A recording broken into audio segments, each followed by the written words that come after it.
today on Dr. Phil. Her ex blames her for their son's death. You killed the boy. And I got acquitted on all counts. What happened that night? She bought him beer, vodka. Did you ever buy alcohol with Brandon? No. Was your son drinking that night? I didn't think he was drinking. He was standing with a drink in his hand, and you didn't think he was drinking? Heather took way too much medication. You were sitting with my son, and you fell on his lap. You were unresponsive. I pounded on your chest. I'm done with you. Once you realize that you have a problem... I need you. I don't need you. Are you on medication? Minimal. Because you're slurring your words.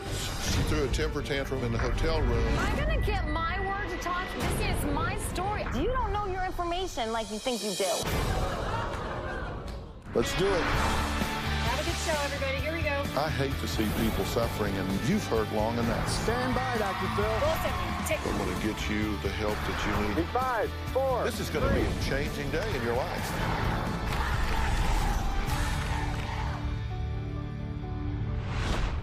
Well, my first guest, Heather, initially found herself in the headlines back in 1999 when she was involved in a deadly car crash that killed her fiancé, a wealthy Connecticut businessman named Neil Esposito. Now, prosecutors charged Heather with second-degree manslaughter because they claimed she was behind the wheel of the car as it reportedly traveled 120 miles an hour, throwing her fiancé out of the vehicle. In 2004, she went on trial for his death, but her defense attorney argued what was later dubbed the Lewinsky defense. He claimed Heather may have been performing a sex act since Neil Esposito's body was found with his pants down. Now, Heather was eventually acquitted, but just 4 years later, Heather found her name plastered across the headlines again. This time, it hit much closer to home. It was her son, Brandon, that tragically died 5 years ago. Heather's ex-husband, Brian, says he believes 100% that she is guilty for that child's death. My ex-wife, Heather, is delusional. Heather believes that she had nothing to do with my son Brandon's death, and she had everything to do with his death. The night that Brandon passed away, I wasn't there. So what I know is Brandon asked Heather to buy him alcohol. She obliged. She bought him beer. She bought him vodka. She picked up one of his friends, Chris. She brought him back to the house. At 12 o'clock, Chris passes out. So Brandon still wants to continue to drink, so he calls his friend Travis, who lives down the road. He goes and tells Heather, I'm gonna go pick up Travis. He grabs her keys. She allows it, comes back, drinks some more, goes into her room, takes her morphine tablets. He crushes them up, they snort them up their nose, and they continue to drink. Travis decides he wants to go home. Heather comes out in her own testimony and says Brandon was too drunk to drive, he was belligerent, he was falling into the walls. She drives Travis home. She comes back. Brandon is fading in the back seat as if he wants to sleep, so she comes inside to get him a pillow and a blanket. And when she comes inside, and this is the most important part, a 15-year-old, Chris points out to her that Brandon has consumed a large amount of alcohol. And he points to the prescription medication and he says, I think we should take him to the hospital. I'm sure Heather quickly thought to herself, boy, if I take him to the hospital, I'm gonna be in big trouble because I supplied this stuff for them. So instead of, she decides to grab a pillow blanket and go check on him every once in a while, but doesn't go ever check on him. Brandon ended up dying sometime in the early morning hours between 9 and 10 o'clock. Heather never called 911. She called me first. She was hysterical, and she said, I killed my baby, I killed my baby. That's what she was screaming on the phone. What kind of animal is she? She's a monster. But Heather says there was no way she could have saved Brandon, and she wants her ex-husband to stop pointing the finger at her. The night Brandon went to heaven, it was a Saturday before he was starting to start up school again. I said, Mommy's gotta go to bed early, you gotta be a good boy, etc., etc. And he agreed to it. I had no idea. I know the place was a mess, and I did see them trying to drink. And I grabbed it from them and I put it down the drain. And then I ended up falling asleep. Next thing, Brandon came in and started, trying to get aspirin over my head. And then the third time, there was this kid standing there, and apparently Brandon took my rental car, went down the street and picked him up. His name was Travis. I did not know that they were snorting up their nose, straight into their brain, my medication that was prescribed to me. I brought Travis home. By the time I got back, he was like laid down and he was almost asleep in the car. He had a shot of vodka, before that. Nothing to be major, like not to bring him to the hospital or anything. I was actually, oh good, he's sleeping. I gave him a pillow and a blanket and gave him a kiss goodnight. I said goodnight, my baby, and I didn't know that was the last time. Woke up, he was unresponsive in the car. And that's when I started screaming, my baby's dead. Okay. First off, I have to say, whatever happened here, I'm sorry for your loss. Thank you. I mean, what a terrible thing. One thing you won't hear me say today is I know how you feel. No, should you? If you haven't buried a child, you just can't imagine. You believe she's responsible for his death? Not just me. Department of Children and Family Services, the police, the judges in the civil case, they all think she's guilty, yes. But she was charged criminally as well. Yes, sir. For manslaughter, and she was acquitted. Yes, sir. Why is that? If she's guilty of his death, why was she acquitted? Yes, Brian, why? Well, the difference in when you go into court is the judge didn't allow all the information. You'll see today that there's some other kids that are here to testify against her that the judge didn't allow. The judge said that he wanted to have all the information from the summer of '08, and he didn't think that the information prior to that time was pertinent. Including all your DCF packet of your abuse, Brian, was not allowed in. Okay. And you were always seen as the victim. Okay. That is not right, because you hurt him terribly. He was in horrible depression. I didn't kill him. You're the one who should have taken care of him. I was too sick. I am not sick anymore. I am not on all those medications. I went through that gallbladder surgery. Admit that you killed him and moved never forward. had him. You put him in my care. You should have been responsible, not me. My mother and father were taking care of me. You were supposed to know where Brandon was. Shame on you, Brian.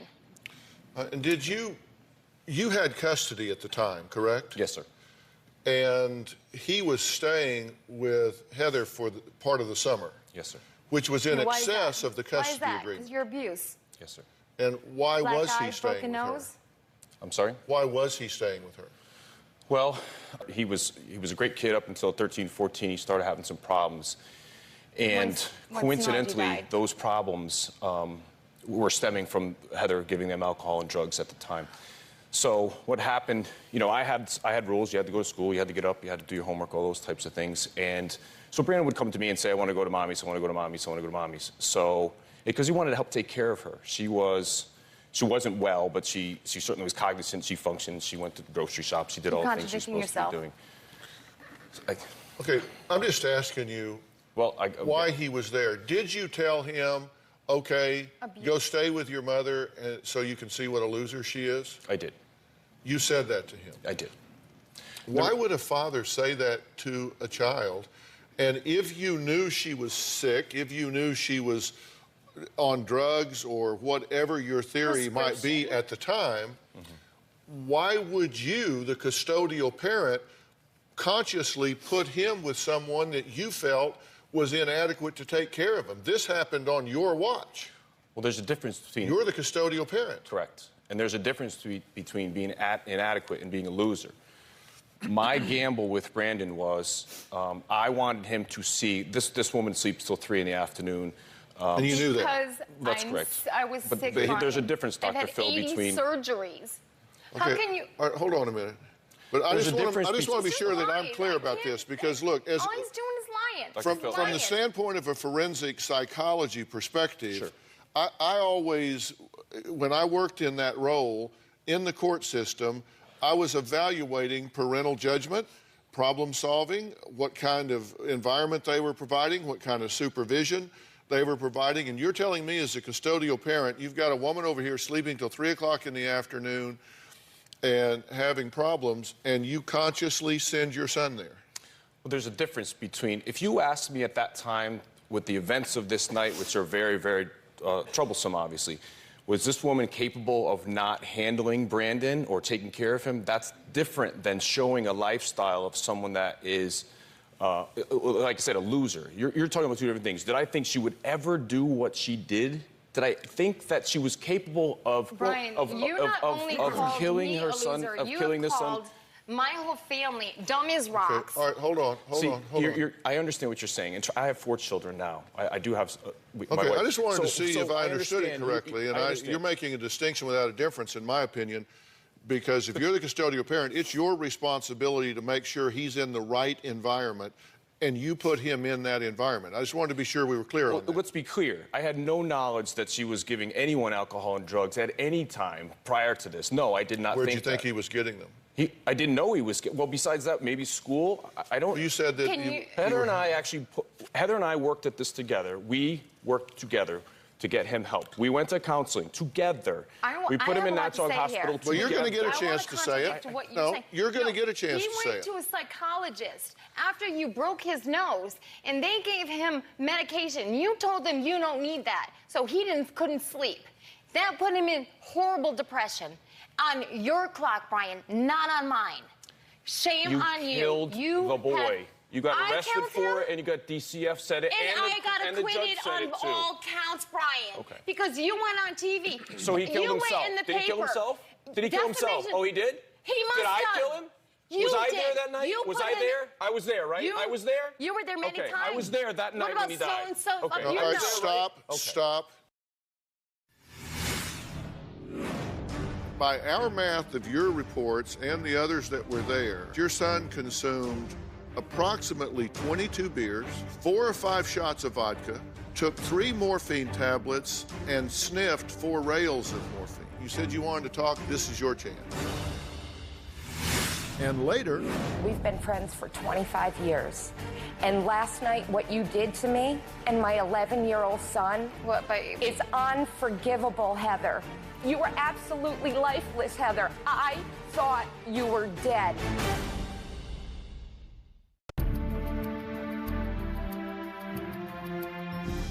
Did you strike the boy in the face? Yes, I did. Okay, you struck the boy in the face. Yes, I did. Okay, so you were physically abusing him? No, absolutely not. How Okay. can you say that? Was this he came with black eyes on him. He didn't come with a... Okay, listen. He said, Mommy, take a picture. Dr. Phil, you have to give me an opportunity here. No, I've given you an opportunity. All you're doing is talking. You need to stop talking. I'm sorry. I'm very upset. You're going to get a chance. Seriously, you're going to get a chance. You're going to get a chance. You just stop talking. I want to see what we can agree on here. Okay, you're asking if I'm a custodial you have to be, you talk about people who are coming here to testify. This isn't a court, but you will help yourself if you will be responsive to my questions. Absolutely. So I'm just trying to get a few things clear. Yes, I understand. This child died on your watch. You were the custodial parent. That's a yes or no. It's not an essay. No. Okay, you were not the custodial parent. Then I've got wrong information. Custody means who he was with. He was with her. Custodial, he was with her. Were you incapable of taking care of Brandon? Yes, I was incapable. Did you ever say that to me? Did you ever say that to me? He came to my door. You packed his. You told okay, him listen. to pack You his two, bag. listen. Stop. You two don't need me here to bicker back and forth. I'm sorry. I just can't deal with his allegations. I don't think you're wanting to have a genuine conversation here, because if you're wanting to play semantics with me on what custodial means, you're picking the wrong fight. Okay, so we had joint custody. I had primary residency. And let me finish this. If I thought that my ex-wife was capable of what she did that night, if I thought that she was that bad, I never would have sent him to the house. Didn't say you did. You have no idea where I'm going. We're just not there yet because you want to filibuster. Okay. I'm sorry. I want to talk about what happened that night. You said you wanted to talk. This is your chance. Thank you. Did you or did you not buy these minors alcohol? No, I did not, Dr. Phil. You did not. You understand that by our math of your reports and the others that were there, that your son consumed approximately 22 beers, 4 or 5 shots of vodka, took 3 morphine tablets, and sniffed 4 rails of morphine. That's the allegations, yes. Yeah. Well, that's pretty much what people that were there say. Now, do you dispute that? I do. What do you dispute, the count, or do you dispute? No, I don't know how much. Was your son drinking that night? I walked out and I assumed he was because he had a vodka. He had one of those shots of vodka in his hand. And I took it away from him and I dumped it. I don't know where the vodka came from. I don't know where he got the beer. All of the kids that allege that I bought this alcohol the day before, day after, never was I seen anywhere buying alcohol. I don't drink. I don't know where they got the alcohol, but it is a little kind of fishy that up the street is a package store that put it up for the sale after I got arrested.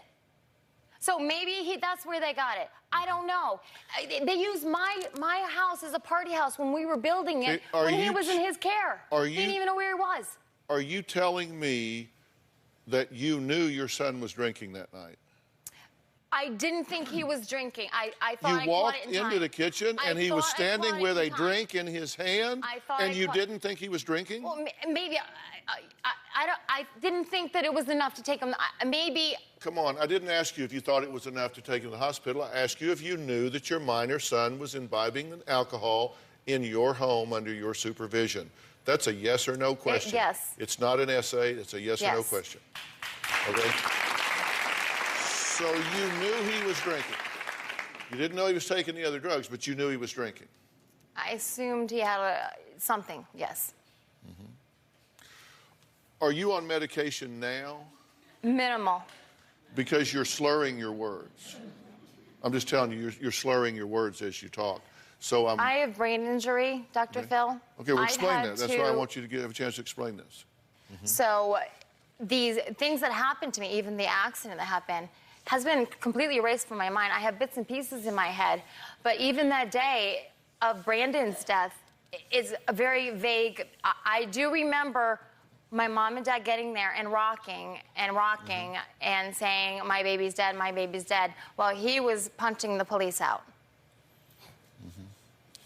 Okay, so you knew that your son was drinking that night, and he's underage, and you knew that. Why was that okay with you? It wasn't okay with me. I never said it was okay. What did you do about it? When you found him drinking, I took Travis home. I poured the vodka down the drain. You know, you got to keep in mind, Dr. Phil, I should not have even been in that situation because I didn't ask you if you should or shouldn't. You were. I'm just asking you what you did.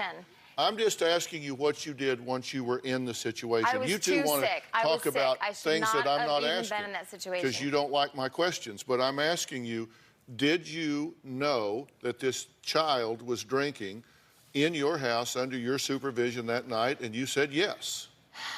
It's not illegal to have alcohol in your house. I didn't ask you for an interpretation of the law. I asked you if you knew your minor son was drinking in your house that night, and you said yes. Yes, I did, but I did not think that he had to go to the hospital. I did not think he was at that point. I didn't. Okay, I'm not saying you did. I'm just trying to get to some facts here. I mean, you got to understand. This is my life here, that he's gone on television. I mean, I have been in the news for the last 10 years and have had 80 surgeries. So if I'm slurring a little bit, I may be a little nervous, Dr. Phil. I'm in front of all these people in the whole world trying to tell everybody about his abuse to my child that put him in depression when he should have gotten help for him when I was too sick. You don't remember because you don't choose to remember. Heather, you said this. Maybe possibly. Heather, I don't know. Possibly. Heather, over here. I'm not going to talk to him. Well, I'm trying to get you to talk to me. And later. Am I going to get my word to talk here? It's my story. I came here. I know people are giggling, but nobody has lived my life. They're not laughing because it's funny. They're laughing because it is ridiculous. Go ahead.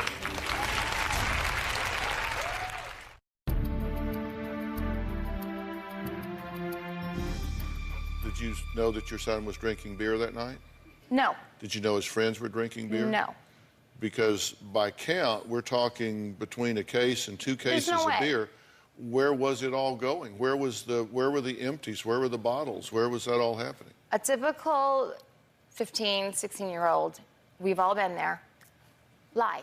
They lie to do what they want to do. Beer cans were on the counter in front of you, all of them. There's a picture They were of in front those. of me? Yeah. Was there a picture with me in front of the counter? You had to walk right by them to get to your car. As a matter of fact, then you come back and you say to the policeman, I knew he was drinking and I knew that he did lines of morphine. I have the quote if you'd like to. I did not say that. I did not say that. Here's what it says. These are your words. I would never have said that, Here's what Brian. it says. Brandon then got What is this, confrontational something with you me brought up? and started, these are your words. And Detective Abosi, arrest warrant application, Heather states. Brandon then got confrontational with me and started shoving me. He was very out of it. He could barely walk. I thought maybe he had too much beer. When I first got home from dropping off Travis and leaving Brandon in the car, I went in the house and started to clean up the mess. There was spilled beer on the counter, and I found that he had ground up some of my morphine. There was powder left, and I did find about 5 morphine pills that I could salvage. I put them back in the container. Those are your words. Those are your words. I did not say that, Brian. This is that an is arrest an allegation. warrant No. signed by you, signed by the cop. These are your words. I just read Daniel them. Bavosi got up on that stand and did not say anything like that. You want us to get the arrest warrant? I have it. Okay. So does Dr. Wait a minute. Phil. Those are your words. You don't remember because you don't choose to remember. Heather, you said this. Maybe possibly. Heather, I don't know. Possibly. Heather, over here.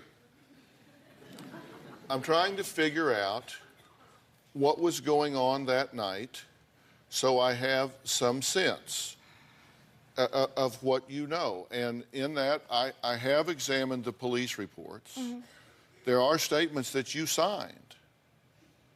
Under huge, I mean, when they told me Brandon had gone. And you changed your story when you were talking to us, when we were asking you questions about what happened that night. It's confusing. It's what you told to the producers and what you told the police. There are clear contradictions there that caused me a problem. I know that they were drinking, but I didn't think, any of them were that out of it. That's the problem.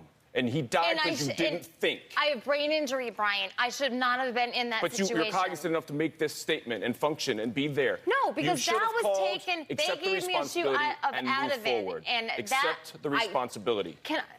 When I was told at the hospital, Brandon was gone. I passed out on the floor. They gave me a huge shot. This is after the fact.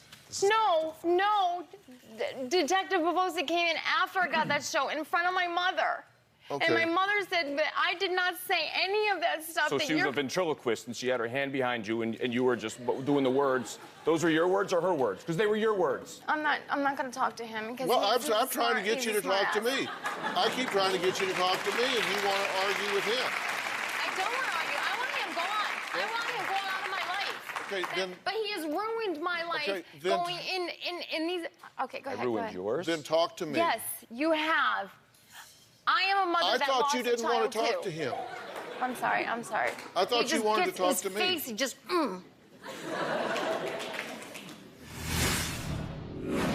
Last night, Heather took 39 narcotics. You were lifeless, Heather, and I pounded on your chest. Your eyes rolled in the back of your head, and then your mouth fell open. You were unresponsive for 3 minutes. And later, next week. That was my child, Brian. You killed our son. Admit it. Admit it. You're a drug addict, and you killed our son.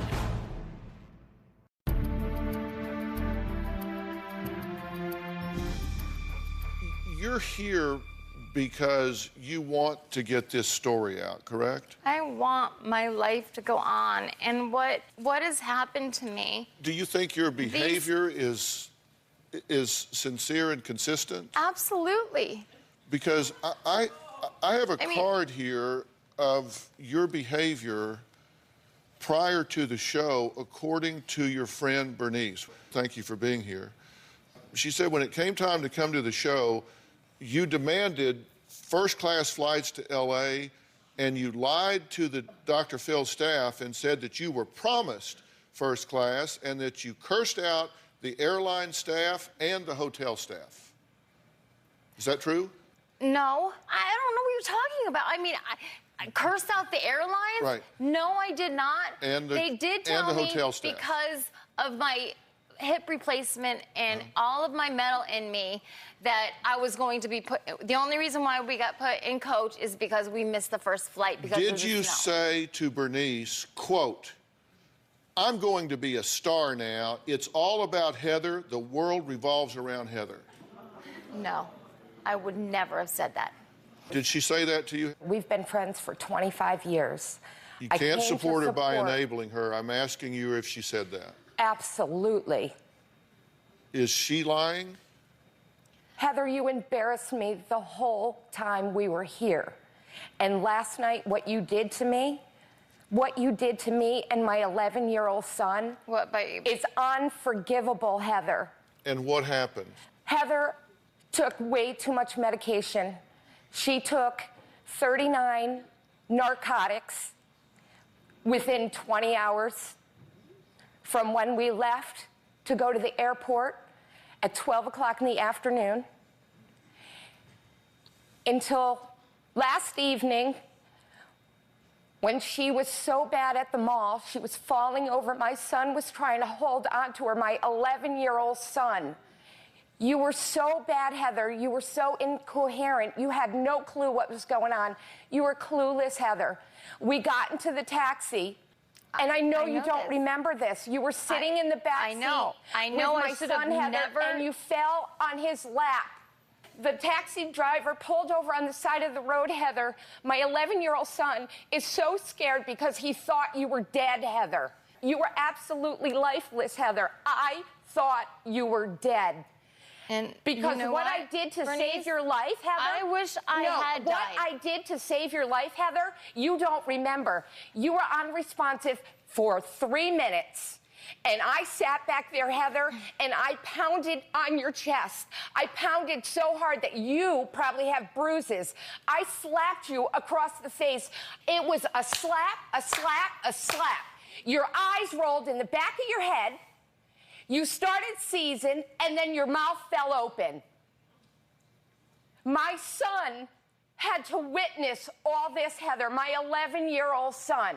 The taxi driver drove her to the hospital, and they had to get her out of the car. She was completely lifeless, completely lifeless. She had to get out of they had to carry her out of the car, and then all of a sudden she started coming to, and she's like, what's going on? Oh, I'm just tired. It's Bernice's fault because she pushed me to go to the mall. Now, we were at the mall for 2 hours, but she failed to let the staff know that she sat for 45 minutes getting her fingernails done. And she ran store to store to store to have a personal shopper pick an outfit out for her. I was so scared, Heather. I cannot believe you did this to me. You counted her pills before you left Connecticut. I did. And then you counted them here. That's how you know how many were gone. Absolutely. Before all of this even happened, she threw a temper tantrum in the hotel room talking to my staff and threw your phone. She threw my phone. I did not. I did not throw the phone. She was so, not last night, the night before. Am I going to get my word so of talking? It's my story. I came here. Go ahead. I asked you for help. She was so drugged up, Dr. Phil, the night before. I had taken her pills, and I was holding on to her pills. And this is where she came, I guess, snuck all the pills because I was trying to hold on to them. And when I walked into the hotel room after being downstairs, I walked into the hotel room, and my whole entire purse was thrown all over the floor. And my son walked in and said, Mom, what happened? She was down on her hands and knees trying to search for her bottles of pills. And not just one bottle of pill. Okay, you wanted to speak? The floor is yours. Yes, I do. I don't even know what to say about this whole situation. Literally, I know people are giggling, but nobody has lived my life. They're not laughing because it's funny. They're laughing because it is ridiculous. Go ahead.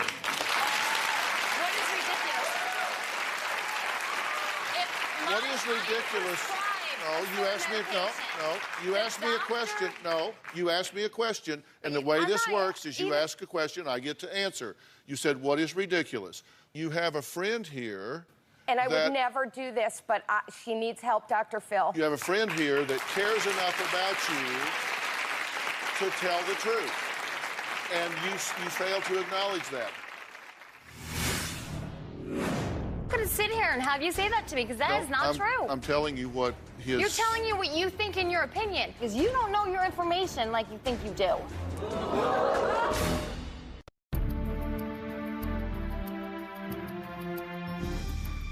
The floor now is yours again. Okay. After my son died, I wanted to die with him. That is correct.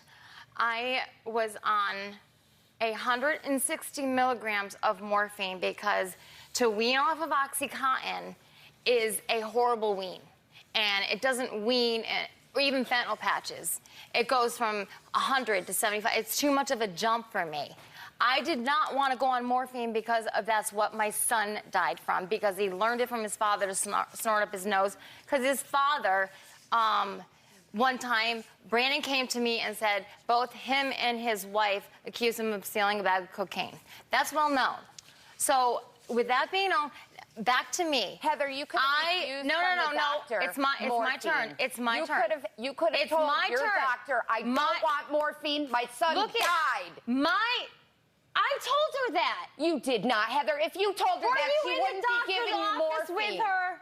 She wouldn't be giving you morphine. I almost lost my best friend last night. My doctor testified in the trial. Do we have those documents? We're talking about last night. Last night, Heather, you died on me. I believe you stopped breathing. Last night, I went in the hospital. I should have brought the records. They found something that's twisted in my stomach. They found 3 more kidney stones in my left. No, they did not. It says right there. Did you not read it? Heather, I was in contact with the doctors all night. I'm done with you. I know you're going to hate me, Heather. My mom and dad told me about you. I know you're going to hate me, Heather, and I'm okay with that. Because once you realize that you have a problem... I don't need you. I don't need you. I don't need you. All I want is Dr. Phil. I'm here for you. Because everybody has tried to ruin my reputation. Including this. Colby, her child... I mean, she fought for her child. She actually made me lie to get him on the plane. And I didn't think any children should even be here. Period. End of discussion. She's the one who pushed that. She pushed that, not me. Okay. I did not want a child to be here. I wanted to call you. I'm going to call you with help because he took a website to bash me. Everybody hated me. I can't even go out. I don't even want to go out of the house now because people point their fingers at me. I want to see how, because I was acquitted of both charges in a court of law. DCF has their own rules. Obviously, we have a packet this thick worth of his abuse to my child, which put him in depression, which made him self-medicate, which I brought him to his doctor many, many times. They told him, Brandon, before I know you have sleeping problems. You know, I took him to a sleeping doctor. They said, before you start self-medicating, please tell me. I took him over and over again. He did not. He was never around. By the way, if it helps you to understand, I don't endorse all of his parenting decisions, and he has been very forthcoming with us about the fact that he didn't always make the best decisions and choices as a father, correct? Yes, sir. He's been very forthcoming about that. He's not proud of all the choices that he made. But what he's trying to get to the bottom of... I'm forthcoming in saying that I was very sick and I had no business even... That's why I gave him to Brian. What he seems to be focused on now is that you allowed your son to abuse drugs and alcohol. No, I did not. With your full knowledge, and you came back and left him in the back seat of the car. I am not going to sit here and have you say that to me because that is not true. I'm telling you what his... You're telling you what you think in your opinion. Just like Cyril Wett, when you brought him on, he was indicted in 85 counts. That's why I called into your show, because you don't know your information like you think you do. Dr. Henry Lee and Cyril Webb both were testifying against me. You brought 2 kids and you said, oh, well, they have, they're on a high horse, when they're not. I had to settle because Cyril Webb got indicted in 85 counts. Look it up. As I was saying,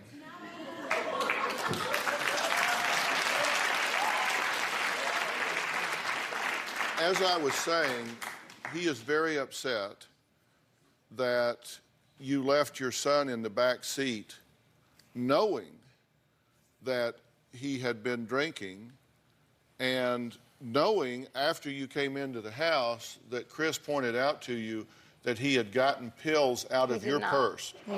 He came back in a second time. He did get your purse this time. You're telling me things that aren't true, that have been proven in court that are not true. No, that's not right.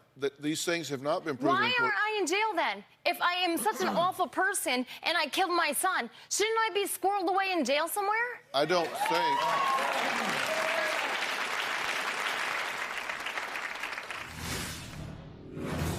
This was a mistake on my part to allow him to go to her house. Clearly. That was my child, Brian. Then you should have called. You shouldn't have allowed them to be doing it. You killed called. our son.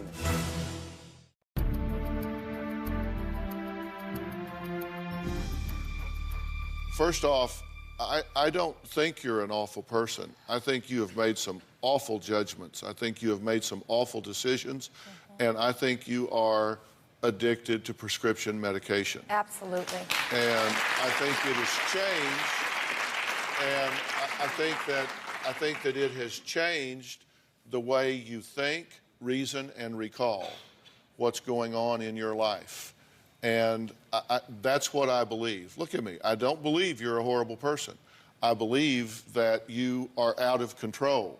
And I believe it was a very close call last night whether they allowed you to leave the hospital or not.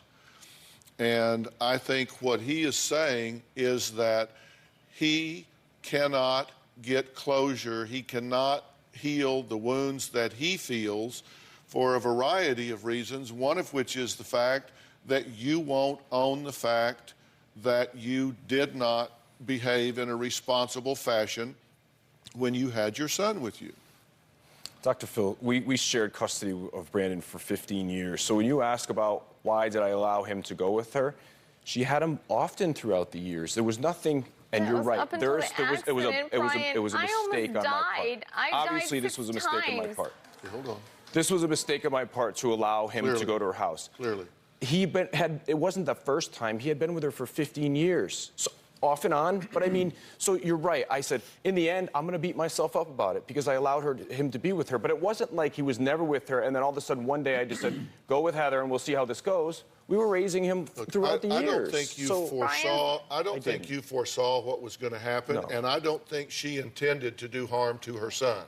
Brian, I do not the believe last either words way. was, I hate my father.